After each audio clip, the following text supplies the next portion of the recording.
정리를 하자면 결국 이야기의 구조, 이야기는 갔다가 돌아오는 것이다. 이 세계에서 저 세계를 다녀오는 곳이다. 그리고 그렇게 다녀온 존재는 이전에 그 경험을 하지 못한 존재와는 다른 존재다라고 말씀드릴 수가 있겠습니다.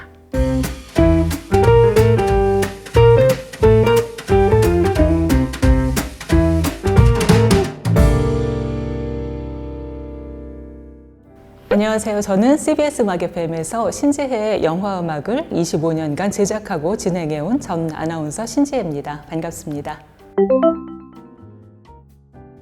저는 대학원에서 문화 콘텐츠를 전공했는데요. 그렇게 공부를 하다 보니까 제가 굉장히 이야기에 관심이 많다는 걸 새삼스럽게 알게 됐습니다.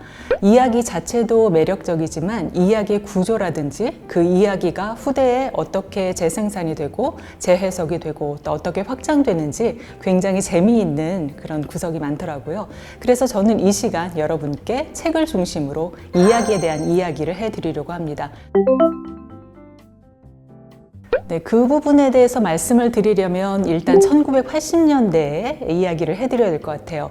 1980년대에 이야기의 문법을 알고리즘으로 생각해 보려는 움직임이 형성이 됐습니다. 그리고 이것을 바탕으로 해서 몇몇 작가들이 이야기의 구조, 이야기의 문법에 대한 연구를 시작했고, 그러다 보니까 이야기의 구조가 서로 상당히 닮아 있고 핵심적인 구조를 발견하게 된 거죠. 이 여러 학자들의 이야기를 잘 정리한 것이 바로 오스카 에이지 교수의 스토리메이커라는 책이에요. 오스카 에이지는 서브컬처 평론가이기도 하고 스스로 민속학을 전공한 교수이기도 하고 만화 스토리보드 작가이기도 한데 굉장히 다방면으로 문화 콘텐츠적인 활동을 해온 그런 사람이죠. 첫 번째로 말씀드리고 싶은 사람은 블라디미르 프로프인데요. 이분은 민담이라든지 전승되어 오는 여러 가지 이야기를 모았어요. 그래서 민담 형태론이라는 책을 썼고요. 후에 인류학자 피에르 마란다는 이 민담 형태론을 기본으로 해서 우리가 한눈에 보기 쉽게 플로우 차트를 만들기도 했어요. 세타세이지는 마저리 플렉의 앵거스와 두 오리라는 어린이를 위한 그 책을 예를 들고 있는데요. 어느 농장에 앵거스라는 이름의 강아지가 살고 있었어요. 강아지는 울타리 이쪽에 혼자서 놀고 있죠. 근데 어느 날 보니까 울타리 저편에는 오리 두 마리가 항상 즐겁게 놀고 있는 거예요. 앵거스는 생각하죠. 나도 저 두 오리와 함께 놀고 싶다. 오리들은 깜짝 놀라죠. 우리들이 놀고 있는데 우리랑 생김새가 전혀 다른 강아지가 꼬리를 흔들면서 뛰어오는 거예요. 앵거스는 그 친구들을 쫓아서 한참을 쫓아다니고 즐겁게 놀다가 다시 울타리를 넘어서 자기의 세계로 돌아옵니다. 앵거스라는 강아지 입장에서 생각해보면 이 두 오리와 함께 했던 그 시간들을 경험한 앵거스와 그 이전의 앵거스는 다른 존재가 되어 있는 거죠. 전통적인 이야기 구조 혹은 이야기론에 대해서 말씀을 드리면서 여러 학자들의 그 예를 들어드릴게요. 먼저 신화학자 오토 랑크를 말씀드리겠습니다. 이 신화학자이기 때문에 전 세계에 흩어져 있는 많은 신화들, 전승되어 오는 이야기들을 모아서 연구를 하기 시작했더니 이 신화의 이야기들 자체가 굉장히 동일하고 혹은 흡사한 구조를 가지고 있다는 걸 알게 됐어요. 그래서 신화의 문법을 정리한 영웅탄생 신화라는 저서를 펴냈습니다. 그리고 신화 종교학자인 조셉 캠벨은 특히 신화 속에 나오는 여러 가지 인물 중에 영웅의 서사를 정리를 했어요. 조셉 캠벨의 손의 얼굴을 가진 영웅이라는 책을 보고 헐리우드의 시나리오 작가인 크리스토퍼 보글러가 곰곰 생각했어요. 이 이야기들이 거의 다 신화의 이야기 혹은 전승되어 오는 이야기 혹은 신화 속 영웅의 이야기와 흡사한 구조와 틀을 가지고 있구나라는 걸 발견하게 돼요. 정리를 하자면 결국 이야기의 구조, 이야기는 갔다가 돌아오는 것이다. 이 세계에서 저 세계를 다녀오는 곳이다. 그리고 그렇게 다녀온 존재는 이전에 그 경험을 하지 못한 존재와는 다른 존재다라고 말씀드릴 수가 있겠습니다. 네, 저는 이 시간을 통해서 두 사람을 소개해 드리고 싶은데요. 첫 번째로 소개해 드릴 분은 러브크래프트이고요. 그 다음에 좀 이따 소개해 드릴 분은 앙투안 볼로딘이라는 작가예요. 하워드 필립스 러브크래프트, 그의 작품을 설명하려면 두 가지 용어를 제가 사용을 해야 될 것 같습니다. 첫 번째는 크툴루 작품군 혹은 크툴루 신화고요. 두 번째는 코스모시즘이라고 말씀을 드릴게요. 크툴루 작품군 혹은 크툴루 신화는 사실 1926년에 러브크래프트가 쓴 크툴루의 부름이라는 책에서 시작이 됩니다. 자, 그렇다면 크툴루 신화는 과연 무엇일까? 신화라는 이름이 붙어 있어서 인류가 여태까지 전승해 내려온 그런 일련의 신화와 비슷할까라는 생각을 하실 텐데, 실은 크툴루 신화는 그리스 신화나 북유럽 신화, 우리의 단군 신화와는 다르게 페이크 신화입니다. 말씀드린 것처럼 러브크래프트의 작품들이 양산이 되기 시작하면서 하나의 세계관을 이루고 그 세계관을 가진 작품들을 크툴루 신화라고 우리는 칭하는 것이죠. 그리고 두 번째로 러브크래프트의 작품 세계를 이야기하면서 빼놓을 수 없는 것은 코스모시즘입니다. 우리가 흔히 공포를 느낀다고 표현을 할 때 그 공포가 되는 대상은 1차원적이고 단순하죠. 예를 들면 귀신이라든지 유령, 악마 이런 것이죠. 상당히 스케일이 크고 광대한 것에서 느껴지는 기묘하고도 매혹적인 그런 공포라고 말씀드리고 싶네요. 참고로 마크 피셔의 기이한 것과 으스스한 것이라는 책을 인용해 드릴게요. 우리가 그곳에 있어야 할 것이 없을 때, 그리고 그곳에 무언가 없어야 할 것이 있을 때 우리는 공포를 느끼게 되고, 이것은 마크 피셔가 기이한 것과 으스스한 책에서 상당히 자세하게 기술을 해놓았거든요. 러브크래프트의 작품들은 다른 작가들에게도 굉장히 많은 영향을 미쳤어요. 다양한 이야기들을 잘 써내려가기로 유명한 스티븐 킹도 러브크래프트의 영향을 받은 작가이고요. 또 환상문학의 대가라고 불리는 닐 게이먼 역시 러브크래프트에게 빚진 부분이 있죠. 그리고 에일리언의 그 캐릭터 디자이너로 유명한 H.R. 기거는 물론이고, 영화 헬보이의 악마들 혹은 닥터 후의 우드, 퍼시 빌림의 카이주, 이런 것들이 전부 러브크래프트의 작품군에서 확장이 되고 또 영향을 받은 그런 캐릭터라고 말씀을 드릴 수가 있겠습니다. 당신들의 이야기를 이 세계관을 바탕으로 재생산하고 재확대하고 또 재해석해서 써보기를 원했던 것이 바로 러브크래프트입니다. 그래서 말씀드린 것처럼 여러 작가들 그리고 어떤 이미지들의 창작의 원천이 된 것이 러브크래프트의 작품이라고 말씀드릴 수가 있겠네요. 두 번째로 소개해드릴 작가는 앙투안 볼로딘입니다. 우리가 전통적이고 전형적인 그런 이야기의 구조를 이야기하면서 이곳에 이 세계에서 저 세계로 넘어갔다가 돌아오는 이야기라고 말씀드렸는데, 이미 30여 년 전부터 소설이나 나라, 로망스, 사가, 노호 이런 장르를 쓰는 작품들을 내놓는 작가군들이 생겨나기 시작했어요.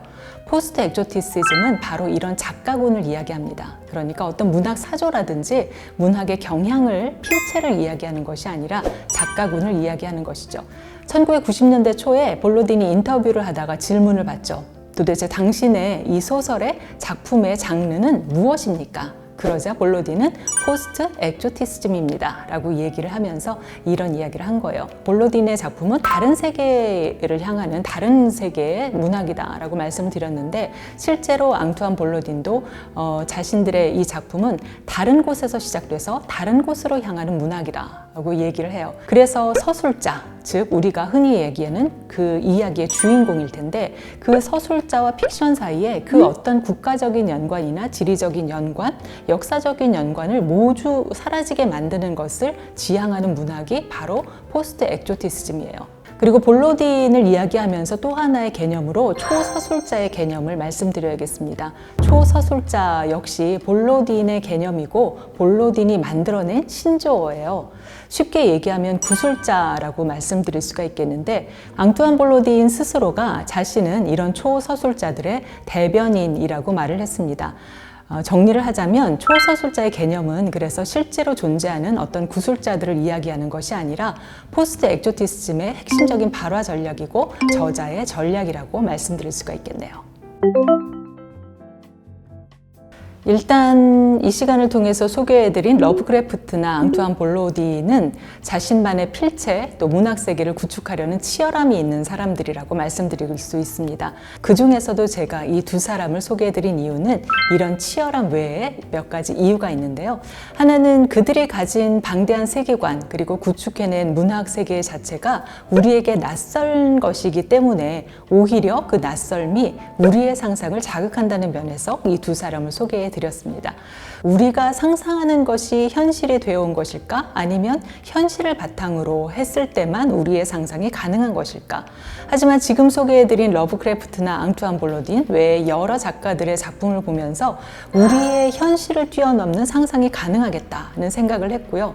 책은 사실 우리가 생각하는 것보다 훨씬 더 방대한 보고이고, 책은 당신이 생각하는 것보다 훨씬 더 많은 이야기를 담고 있고요. 그 이야기는 당신의 생각보다 훨씬 더 당신의 상상을 자극합니다. 한 가지 이야기를 더 들려드린다면 러브크래프트의 작품에는 스푸마토가 들어있다고 말씀을 드리고 싶네요. 스푸마토 하면 딱 떠오르는 작품이 있을 거예요. 레오나르도 다빈치의 모나리자라는 그림이죠. 안개 속의 풍경처럼 뒷모습도 뿌옇게 흐려져 있고, 그래서 우리는 모나리자를 분명히 구상화로 보고 있는데 이런 추상적인 부분이 분명히 존재하는 걸 알 수가 있습니다. 어쩌면 우리의 상상은 이렇게 어떤 기반으로부터 뻗어나간다고 말씀드릴 수가 있겠습니다. 당신이 무엇을 보고 느끼고 생각한다면, 그리고 그곳에서 파생된 새로운 상상이 있다면 그 이야기는 더 재해석되고 확장이 되어 나갈 수 있다는 말씀을 드릴 수가 있겠네요. 네, 사실 저는 한 10여 년 전부터 텍스트를 써오기 시작했어요. 처음부터 이 텍스트를 모아서 책으로 한번 내보자 이런 생각을 했던 것은 절대 아니고, 그냥 오프닝을 쓰다가 생각나는 거 한 문장, 두 문장 그렇게 써오다 보니까 양이 많아지더라고요. 나중에 읽어보니까 어떤 결이 생기고 그 결이 제 눈에 보이기 시작했어요. 소설이라기보다는 사실 텍스트에 가까운, 그래서 상당히 파편적인 SF 판타지 기반의 초초초 단편집이라고 제 책을 말씀드리면 될 것 같습니다. 제가 제 텍스트를 다시 한번 살펴보면서 깜짝 놀랐어요. 아까 말씀드린 러브크래프트나 앙투안 볼로딘의 영향을 받았다고 보이는 부분들이 있거든요. 그리고 나서 살펴보니까 러브크래프트의 열린 세계관, 그리고 볼로딘의 생각의 확장과 기술 방법 등이 저의 텍스트가 책으로 나와도 괜찮겠다 하는 용기를 불어넣어 주었다고 말씀드릴 수가 있겠습니다. 그리고 이 러브크래프트의 그 열린 세계관에 대해서 아까도 말씀드린 기억이 있는데, 실제로 제가 쓴 그 갈리아리 이야기를 읽고 한 독자분이 이야기를 재구성해서 감상문을 써서 보내주셨어요. 그리고 음악 감독 중에 한 분은 지금 뮤지컬을 구상 중인데 갈리아리 이야기를 우연히 읽고 나서 그동안 자기가 구상했던 뮤지컬과 굉장히 결이 비슷하고 맞닿아 있다는 걸 생각했다면서 이 책에서 많은 영감을 받았다고 인사를 해주시기도 했습니다. 이 시간을 통해서 저는 이야기에 대한 이야기를 해드린다고 말씀드렸는데, 이야기에 대한 이야기 흥미롭게 들으셨는지 궁금하네요. 제가 이야기에 대한 이야기를 한 이유는 결국 문화 콘텐츠의 다양한 방식과 소재, 표현 방식을 여러분께 소개해드리고 싶었고, 이것을 통해서 우리가 바람직하고 신선한 자극을 받았으면 좋겠다는 생각을 했어요. 그리고 말씀드린 것처럼 자신의 시간과 노력을 들여서 자신의 상상력을 더욱더 확대하고 발휘해보면 스스로의 이야기를 만들어가 보시면 어떨까 하는 생각을 해봅니다. 이 시간 강의를 들어준 여러분 감사합니다.